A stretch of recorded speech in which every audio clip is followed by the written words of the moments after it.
I attempted to whip up a homemade pasta dish with a creamy sauce, hoping to treat everyone to a delightful meal. Please savor it while it's still warm, I urged as I served the plates. However, as the dish reached the table, an unpleasant odor wafted from it, immediately dampening my enthusiasm. Hesitant, I paused before taking a bite. Aren't you going to eat it? Don't you like my cooking? Holly's accusatory tone caught me off guard, her eyes fixed on me as if daring me to criticize. Caught in her unexpected scrutiny, I felt the pressure mounting, but rather than confront her, I discreetly switched my plate with my son Aiden's, hoping to spare him from whatever foul concoction lay before us. As Aiden eagerly dug in, my heart raced with apprehension. Yet to my horror, he soon began to foam at the mouth and collapse, sending panic rippling through the room. As Holly feigned confusion, I saw through her facade. Anger simmered within me at her malicious intent. Determined to retaliate, I silently vowed to expose her deceit. My name is Susan, and at 62, life had settled into a quiet routine with my husband after Aiden's marriage. But when Aiden confided in me about his wife's cooking, I initially brushed it off, chastising him for his ingratitude.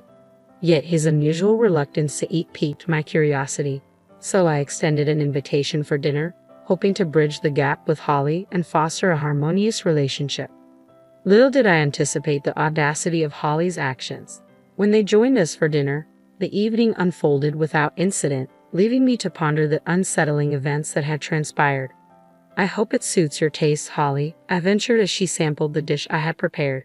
It's delicious, she replied, her expression lighting up with satisfaction. Grateful for her approval, I couldn't help but feel a sense of pride at her compliment. I'm glad, thank you, I responded with a smile. Holly continued, expressing her admiration for Aiden's fond memories of my cooking. Her words made me blush with embarrassment and pride all at once. And I'd also made a dish for you as a gift, Holly announced, placing a large container in the center of the dining table. Curiosity piqued, I inquired about the contents. Holly, what on earth did you make for us? It's a French dish called quiche. Don't you know it? She replied confidently, opening the container to reveal its contents. However, what greeted us was far from appetizing. The burnt surface and the gooey, undercooked interior emitted a foul odor that made me involuntarily grimace. You just mix the dough and bake it so it's easy to make, Holly explained, seemingly unfazed by our reactions. Despite my reservations, I timidly picked up my chopsticks to give it a try. But the undercooked dough made me hesitate, and even my husband refrained from taking a bite. Seeing our reluctance, Holly's insistence wavered. Mother-in-law, aren't you eating it? She questioned, her tone strained. I'm sorry, but I feel like it's a bit undercooked. Can we go ahead and reheat it? I suggested gently, hoping to avoid any offense. Holly's reaction was palpable as she frowned at my critique. Never mind, she muttered, slamming the container onto the table with a hint of frustration. I didn't think I'd be treated like this just for burning a dish. Do you think you can do anything just because you're good at cooking? Holly's frustration simmered as she confronted me. Holly, calm down before you complain to Mom. Don't you think you should try it yourself? I interjected, trying to diffuse the tension. It's easy to make, so I don't need to taste it, Holly retorted, her tone defensive. But why aren't you eating it either? How can you serve food to people without tasting it yourself? Just try it, I urged, realizing my unintentional rudeness. Attempting to mediate, I sought to calm their escalating argument, but Holly remained indignant, her laughter edged with bitterness. Aiden, sensing the tension, apologized and followed her out of the room, leaving me feeling overwhelmed in the silence that followed. At this rate, she'll think I'm giving her a hard time, I lamented to my husband, contemplating the leftover container before us. I'm not cocky about being a good cook, I'm just average, I confess, my concern growing about finding a peaceful resolution. We debated whether to intervene further, ultimately deciding to maintain a distance and let them manage their household affairs. Yet despite our efforts to stay out of it, Holly's visits to her house increased inexplicably. Mother-in-law, will you please make lunch and put dinner for Aiden in a container to take home? Holly's sudden request caught me off guard, her presence unaccompanied by Aiden.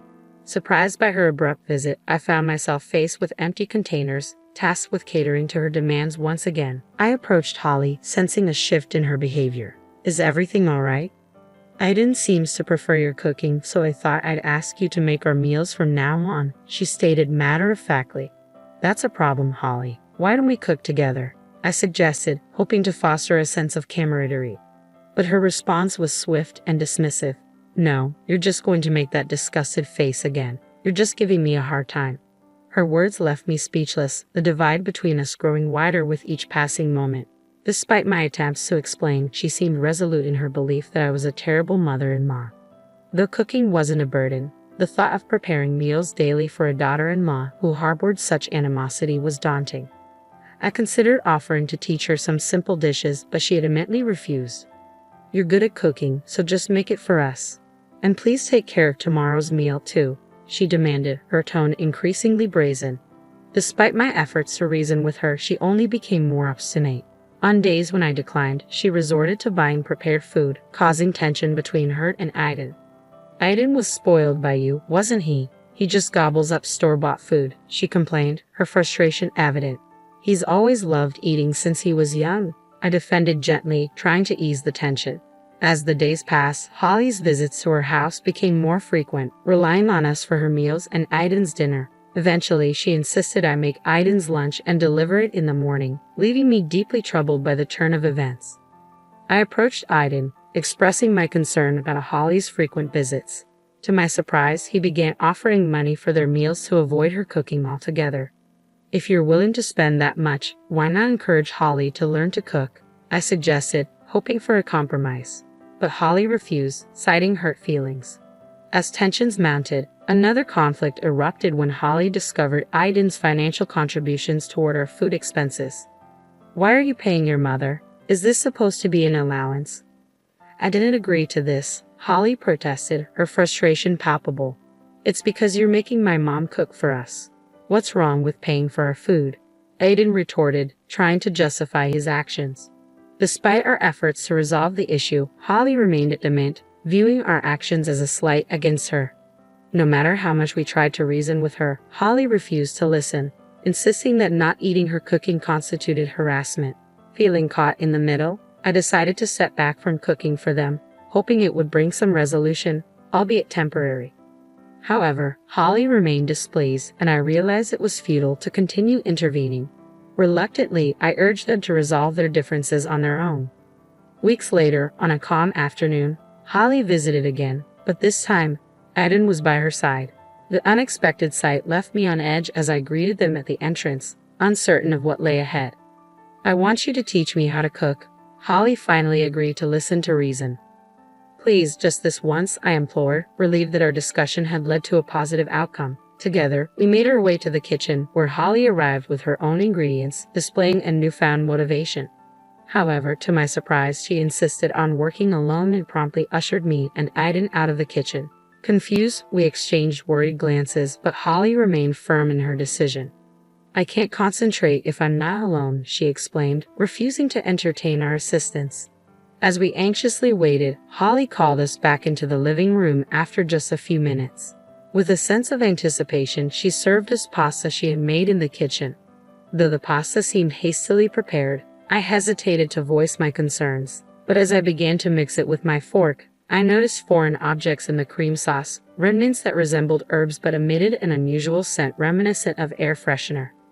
Aiden, however, seemed undeterred as he eagerly sampled the dish. It's delicious, he exclaimed with surprise, his enthusiasm palpable. Encouraged by his reaction, Holly beamed with pride. Wow, it's good. Holly, you've learned to make this kind of food, he praised, his words filled with admiration. I always cook properly. Look, even my mother-in-law. There's no way she wouldn't eat it, Holly asserted confidently. Mom, it's fine. It's just a normal pasta, Aiden reassured, though his comment would typically provoke Holly's fury.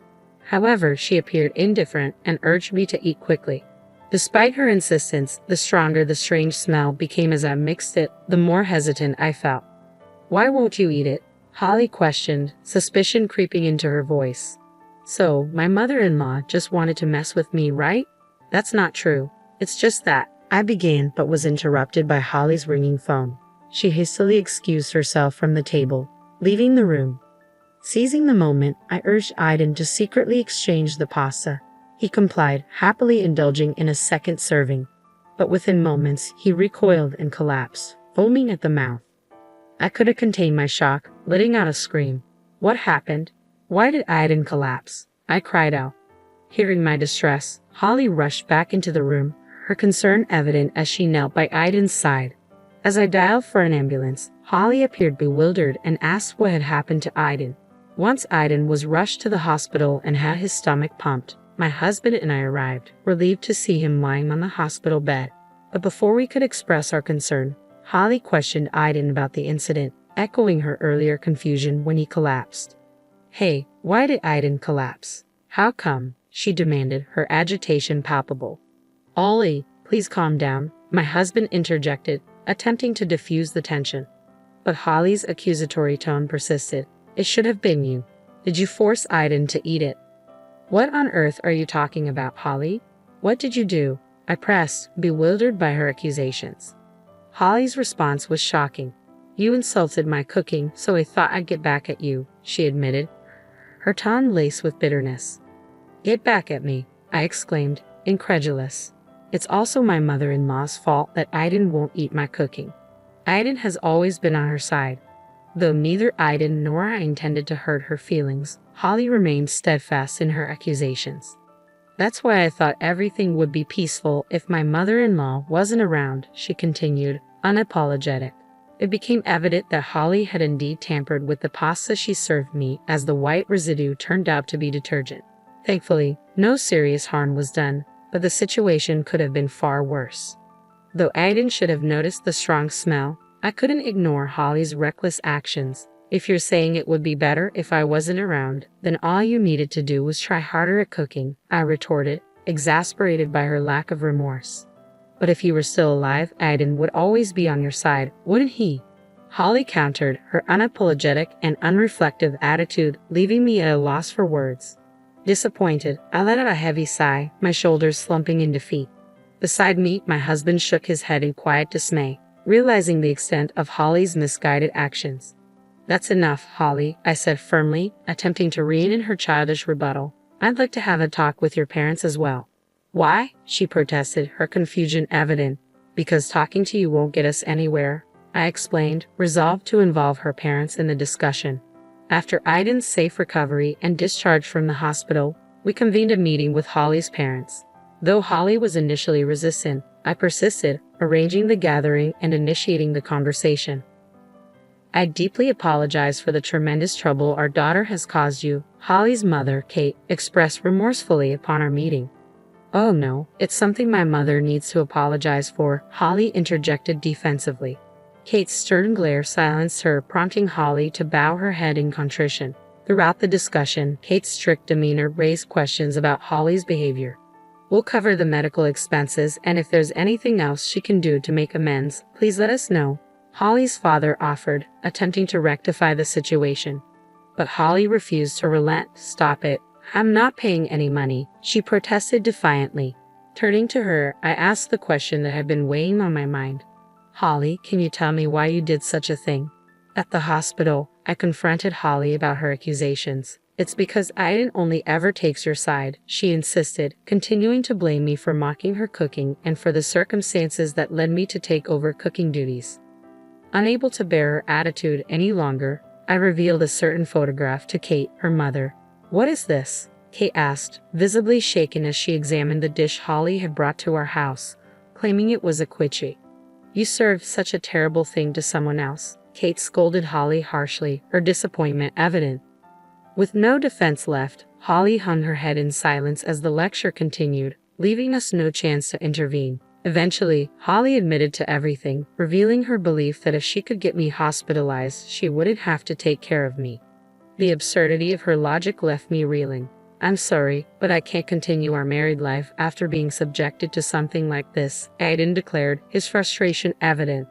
Why not? It's not my fault. You shouldn't have taken your mother's side, Holly retorted, her defiance crumbling under the weight of Aiden's words. You be quiet. You could be turned over to the police for this, I interjected, watching as Holly paled at the mention of the authorities. Though there was some trouble regarding compensation and hospital fees, Kate promised to make Holly pay, de-escalating the situation. Though Holly initially acted like a child, she seemed to reflect on her actions after Aiden broke up with her. Later, Anne discovered that Holly's parents, whom she claimed not to get along with, were actually professional chefs. Seemingly rebelling against their strict culinary standards, Holly had adopted unorthodox cooking methods after getting married. Learning of her parents' anger and the so-called bridal training she was undergoing, I realized the importance of teaching my son basic household chores. Aiden, appreciating the privilege of having someone cook for him, began making simple dishes on his own, sometimes joining me to cook meals together. Surprisingly, my husband also became interested in cooking, and the three of us now enjoy cooking together with occasional role reversals where they handle the cooking while I relax.